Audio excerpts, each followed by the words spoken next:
मैं तनुजा कुमारी आप सभी का स्वागत अपने YouTube चैनल पे करती हूँ। उम्मीद करती हूँ मैंने जितने भी अपने वीडियोस अपलोड किए हैं YouTube चैनल पे और जितने भी मेरे पोस्ट हैं मेरे ब्लॉग पे जिसका एड्रेस है @topersTouch आपके लिए फायदे का होगा। और आप जितने भी तैयारी करने वाले स्टूडेंट्स हैं यूजी और पीजी के और वेरियस कॉम्पिटिटिव एग्जाम्स के, उनके लिए ये मददगार साबित हो रहे होंगे। इसी के साथ मैं जितने भी अपने वीडियोस डालती हूँ उसमें ये प्रयास करती हूँ कि जितने भी आज तक वस्तुनिष्ठ प्रश्न पूछे गए हैं उसका समावेश मैं इसमें कर सकूं और जितने भी पिछले वर्षों में पूछे गए प्रश्न हैं उसी के अनुसार मैं अपने वीडियोस में जितने इंपॉर्टेंट है टॉपिक्स उसी के अनुसार वीडियोस भी अपलोड कर रही हूँ, जो उम्मीद करती हूँ कि जितने भी यूजी और पीजी के स्टूडेंट्स हैं उनके लिए ये फायदे का होगा। अब मैं आती हूँ अपने आज के विषय पे जिसका टॉपिक है पेरिस पीस कॉन्फ्रेंस। पिछले वीडियो में मैंने आपसे बात की थी फर्स्ट वर्ल्ड वॉर के कारण और परिणाम के विषय में, और उसी में मैंने ये भी चर्चा किया था कि जब खत्म हुआ था फर्स्ट वर्ल्ड वॉर उसके बाद में पेरिस शांति सम्मेलन बुलाया गया था। और पेरिस शांति सम्मेलन बुलाने का उद्देश्य एक ही रहा था, शांति स्थापना का, जिसमें सबसे उल्लेखनीय भूमिका अमेरिका के जो राष्ट्रपति रहे थे वुडरो विल्सन उनका रहा था। अब मैं यहाँ पे आपसे आज अपने वीडियो में चर्चा करूंगी कि पेरिस पीस कॉन्फ्रेंस क्यों बुलाया गया था,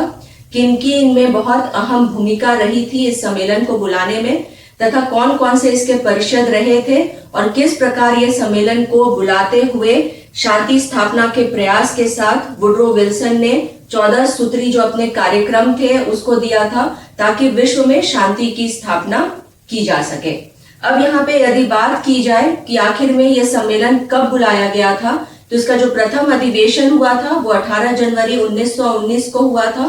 और इसमें जो सबसे प्रमुख भूमिका रही थी वो वुडरो विल्सन की रही थी और साथ ही साथ फ्रांस, ब्रिटेन और इटली, इनके जो उस समय के राष्ट्राध्यक्ष रहे थे उनका इसमें सबसे महत्वपूर्ण भूमिका रहा था, जिस कारण इन्हें बिग फोर भी कहा जाता है। अब यहाँ पे बिग फोर में कौन कौन से इसके सदस्य रहे थे या कौन कौन से राष्ट्राध्यक्ष रहे थे उसकी मैं चर्चा करती हूँ। जैसे कि हम सर्वप्रथम देखते हैं कि बिग फोर में अमेरिका के राष्ट्रपति वुडरो विल्सन रहे थे,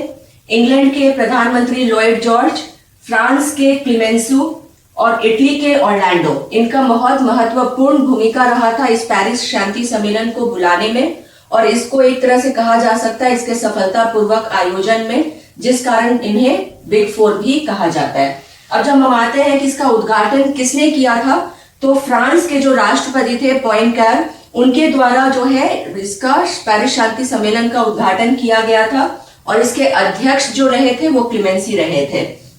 अब यहाँ पे यदि बात की जाए कि आखिर में पेरिस शांति सम्मेलन को बुलाने के क्या उद्देश्य रहे थे, तो ये कहा जा सकता है निश्चित तौर पे कि इसके 3 प्रमुख उद्देश्य रहे थे, जिसमें सर्वप्रथम रहा था राष्ट्रों के मध्य में समझौता करना, दूसरा राज्यों का सीमा निर्धारण करना और तीसरा स्थायी शांति की स्थापना करना। और ये जो तीसरा उद्देश्य था स्थायी शांति स्थापना का, इसमें सबसे प्रमुख उद्देश्य भी कहा जा सकता है या जो कार्य रहा था वो वुडरो विल्सन का इसी उद्देश्य को लेकर के रहा था, जिसकी मैं आगे आपसे चर्चा करूंगी। अब जैसे कि यदि बात किया जाए कि इन 4 के अलावा जो बिग फोर थे, इनके अलावा किनकी सहभागिता रही थी पेरिस शांति सम्मेलन में, तो यहाँ पे हमें देखने को मिलता है कि 32 राष्ट्र जो थे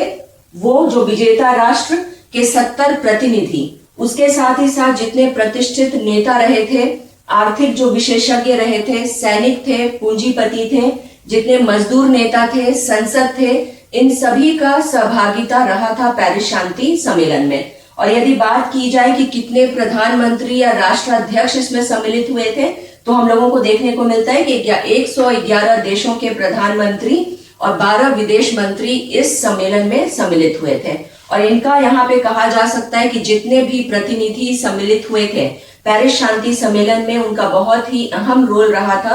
पूरे रूपरेखा को तैयार करना का कि कैसे आगे विश्व में शांति की बहाली की जा सके। हालांकि यहाँ पे देखा जा सकता है कि बहुत सारे राष्ट्र इसमें इसलिए भी शामिल हुए थे कि कहां से किस प्रकार से ज्यादा उन्हें मुनाफा मिल सके इस सम्मेलन की शर्तों के अनुसार। अब जब हम बात करते हैं कि जितने भी विजेता जो राष्ट्र एकत्रित हुए थे उसका आखिर में क्या ऐसा उद्देश्य रहा था कि उन लोगों ने सोचा कि ऐसा कोई सम्मेलन बुलाना चाहिए जिस वजह से पूरे विश्व में शांति की बहाली की जाए। या फिर ये कहा जा सकता है कि जितने विजेता जो राष्ट्र रहे थे उनकी मंशा क्या रही थी, उसके विषय में मैं यहाँ से आपसे फिर चर्चा करती हूँ। जैसे उनके जो जितने भी विजेता राष्ट्र एकत्रित हुए थे, उनका जो मुख्य ध्येय या उद्देश्य रहा था वो रहा था, पहला,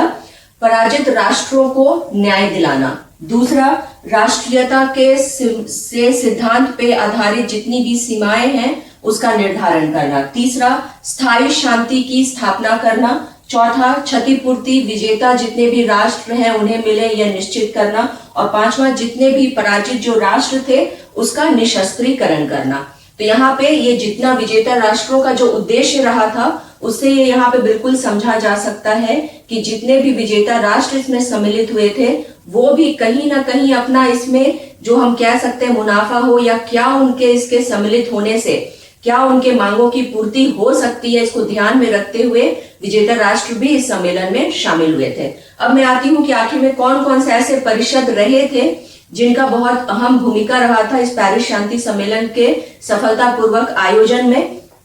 तो हमें यहाँ देखने को मिलता है कि जो परिषद का गठन हुआ था उसमें सर्वोच्च शांति जो परिषद रही थी उसमें दो प्रतिनिधि अमेरिका, ब्रिटेन, फ्रांस, इटली और जापान के शामिल हुए थे। अब एक एक करके दोनों जो प्रतिनिधि रहे थे हर एक राष्ट्र की उसकी मैं बात करती हूँ। जैसे अमेरिका का जो जिनके प्रतिनिधि जो शामिल हुए थे वो तो वुडरो विल्सन और लासेन।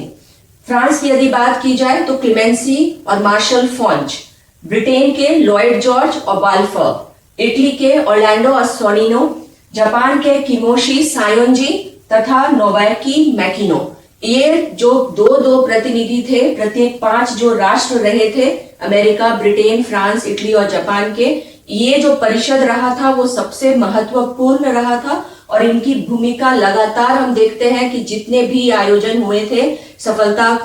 ये शांति सम्मेलन के समय में या जितने भी बैठकें हुई थी उसमें इनका बहुत अहम भूमिका रहा था। अब जो दूसरा परिषद रहा था वो जैसा कि मैंने पहले भी आपसे बात की वो था 4 महाशक्ति का परिषद जिसको हम बिग 4 के नाम से जानते हैं। जिसको जो फर्स्ट बैठक हुआ था बिग 4 का वो मार्च 1919 में हुआ था। हालांकि बाद में हम देखते हैं कि जो ऑर्लैंडो थे वो उन्होंने इसको छोड़ दिया था। ये 4 जो महाशक्ति का परिषद था और इसे बाद में बिग 3 के नाम से जाना जाने लगा था, क्योंकि यहाँ पे ऑर्लैंडो जो है जो जितने भी युद्ध के पूर्व के जितनी भी संधियों के अनुसार जो मांगे थी उनकी उसको वो यहाँ डिमांड कर रहे थे उसकी पूर्ति की, क्योंकि ये नहीं किया गया था इस वजह से इन्होंने ये जो 4 महाशक्ति का परिषद था उसको छोड़ दिया था। इसके अलावा हमें देखने को मिलता है कि 58 आयोग और समितियां जिनमें जितने भी राष्ट्र संबंधी आयोग थे तथा क्षतिपूर्ति संबंधी आयोग, ये दोनों इसके अलावा अन्य आयोग भी रहे थे जिन्होंने मिल करके शांति सम्मेलन में कार्य किया था। अब यदि पेरिस शांति सम्मेलन के विषय में बात की जाए कि आखिर में कितना सफल रहा था तो ये कहा जा सकता है कि ये पूर्णतः सफल तो नहीं हुआ था, क्योंकि जो शांति स्थापना का प्रयास किया गया था उसी में ये विफल हो गया था। राष्ट्र संघ की स्थापना जरूर हो पाई थी जिसमें कि सबसे ज्यादा हम कह सकते हैं कि जो आगे बढ़ करके इसकी चर्चा कर रहे थे या मांग कर रहे थे वो वुडरो विल्सन रहे थे, और जिनके वजह से ये कहना गलत नहीं होगा कि राष्ट्र संघ का निर्माण भी हुआ था। इसी के साथ मैं अपने आज के इस चर्चा को यहीं पे विराम देती हूँ। अगले वीडियो में मैं वुडरो विल्सन की क्या भूमिका रही थी और कौन से 14 सूत्र रहे थे जिसके वजह से पेरिस शांति सम्मेलन की स्थापना हो पाई, या इसको हम कह सकते हैं कि पेरिस शांति सम्मेलन को बुलाया जा सका, और किस प्रकार वुडरो विल्सन 14 सूत्रों के साथ में आगे आने वाले जो समय था विश्व युद्ध के पश्चात का उसमें शांति स्थापना का प्रयास कर रहे थे। हालांकि वुडरो विल्सन का बहुत सारा चारित्रिक दोष भी रहा था जिसके वजह से शायद पेरिस शांति सम्मेलन उतना सफल नहीं हुआ जैसा उसे होना चाहिए था। इसी के साथ मैं अपने चर्चा को यहीं पर विराम देती हूँ। धन्यवाद।